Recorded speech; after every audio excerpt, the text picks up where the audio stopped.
हरे कृष्णा। आप सभी को कार्तिक मास की हार्दिक शुभकामनाएं। आप सभी का दिन शुभ और मंगलमय हो।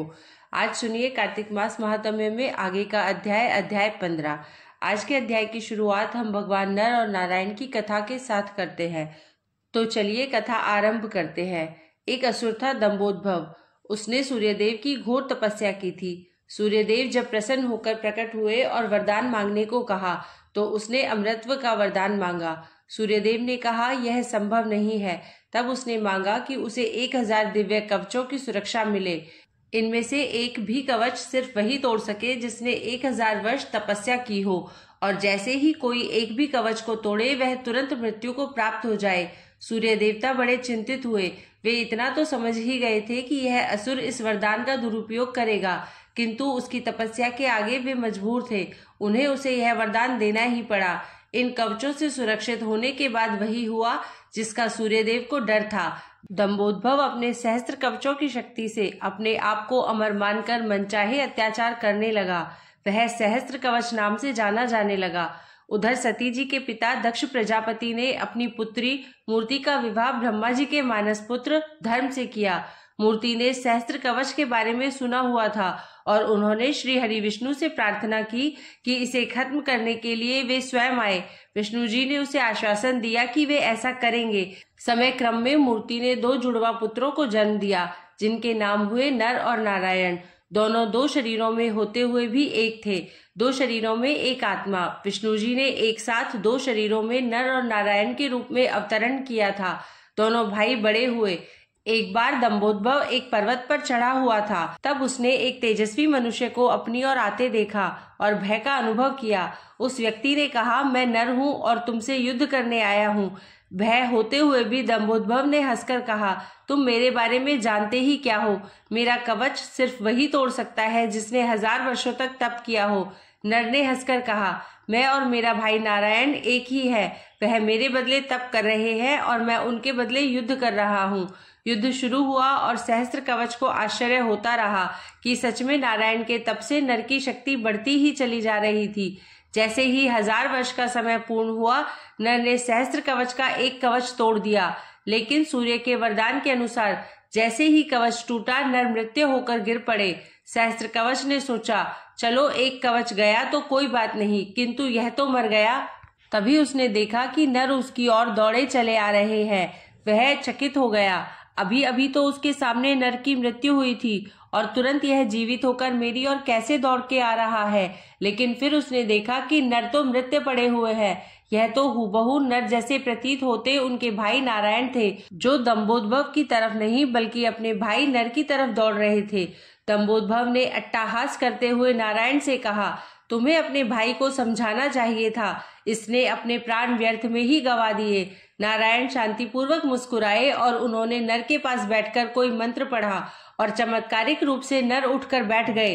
तब दंभोदभव की समझ में आया कि 1000 वर्ष तक शिवजी की तपस्या करने से नारायण को मृत्युंजय मंत्र की सिद्धि हुई है, जिससे वे अपने भाई को पुनर्जीवित कर सकते हैं। अब इस बार नारायण ने दंभोदभव को ललकारा और नर तपस्या में बैठे। 1000 साल के युद्ध और तपस्या के बाद फिर एक कवच टूटा और नारायण की मृत्यु हो गई। फिर नर ने आकर नारायण को पुनर्जीवित कर दिया और यह चक्र ऐसे ही चलता रहा। इस तरह 999 बार युद्ध हुआ। एक भाई युद्ध करता तो दूसरा भाई तपस्या। हर बार पहले की मृत्यु पर दूसरा उसे पुनर्जीवित कर देता। जब 999 कवच टूट गए तो सहस्त्र कवच समझ गया कि अब मेरी मृत्यु हो जाएगी। तब वह युद्ध त्याग कर सूर्यलोक भागकर सूर्यदेव के शरणागत हुआ। नर और नारायण उसका पीछा करते वहां आए और सूर्यदेव से उसे सौंपने को कहा, किंतु अपने भक्त को सौंपने के लिए सूर्यदेव राजी नहीं हुए। तब नारायण ने अपने कमंडल से जल लेकर सूर्यदेव को श्राप दिया कि आप इस असुर को उसके कर्म फल से बचाने का प्रयास कर रहे हैं, जिसके लिए आप भी इसके पापों के भागीदार हुए और आप भी इसके साथ जन्म लेंगे।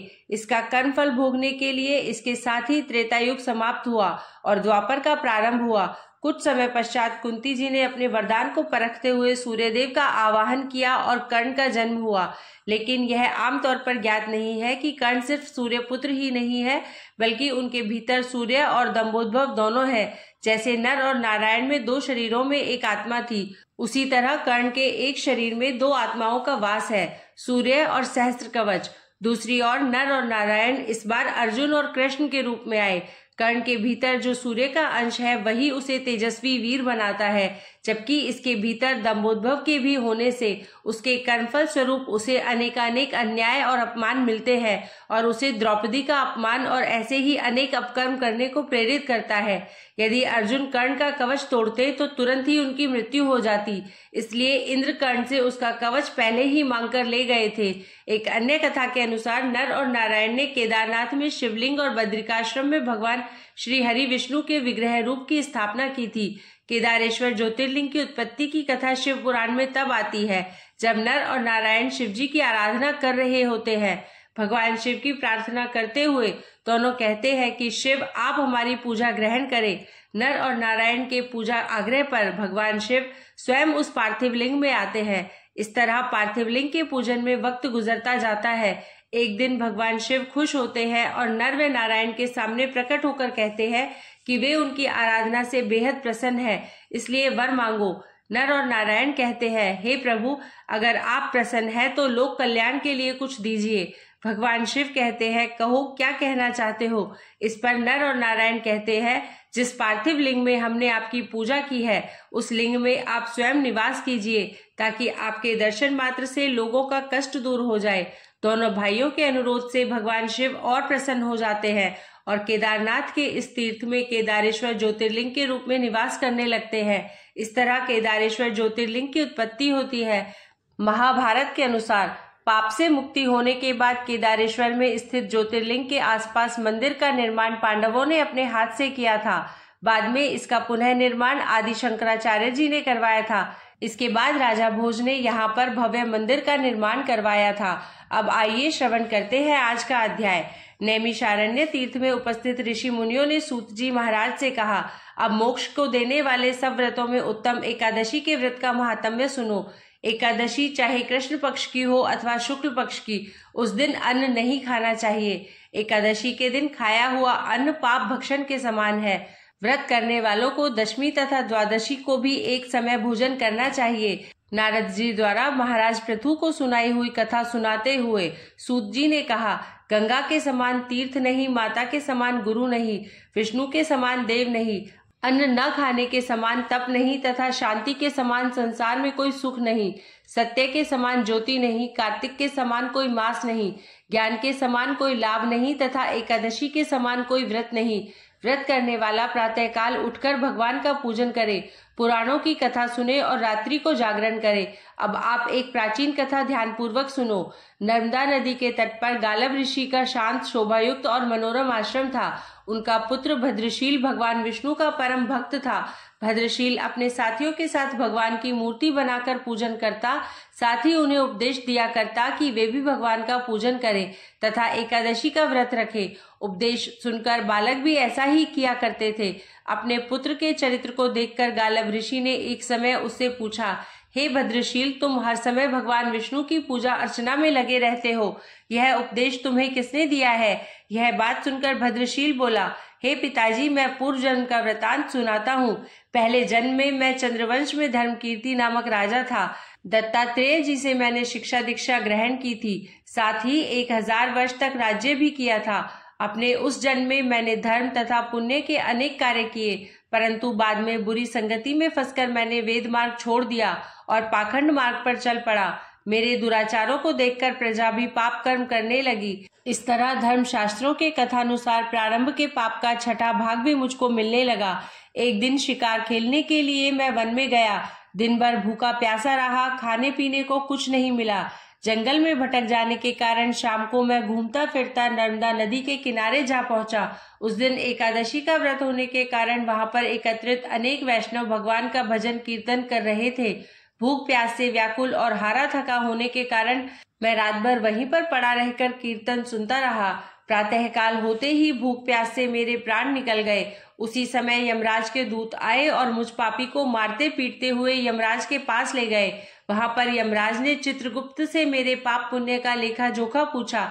चित्रगुप्त ने कहा, यद्यपि यह महान पापी है, परंतु इसने एकादशी का व्रत किया था और रात्रि भर भगवान का कीर्तन सुना था। एकादशी को भोजन न करने के कारण इसके प्राण निकले हैं, इस कारण इसके समस्त पाप नष्ट हो गए हैं।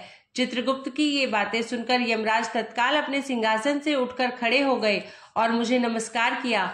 फिर मुझसे बोले, हमसे बड़ी भूल हुई है, आप क्षमा करें। फिर यमराज अपने दूतों को धिक्कारते हुए कहने लगे, जो व्यक्ति भगवान के नाम का स्मरण करता है अथवा सुनता है, उसको कभी हमारे पास मत लाना।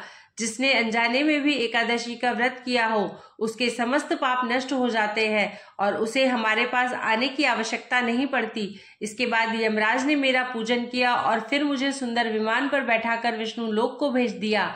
हजारों वर्ष इंद्रलोक तथा विष्णु लोक में रहने के बाद अब मैंने आपके यहाँ पर जन्म लिया है। एकादशी के व्रत की महिमा तो अपार ही है।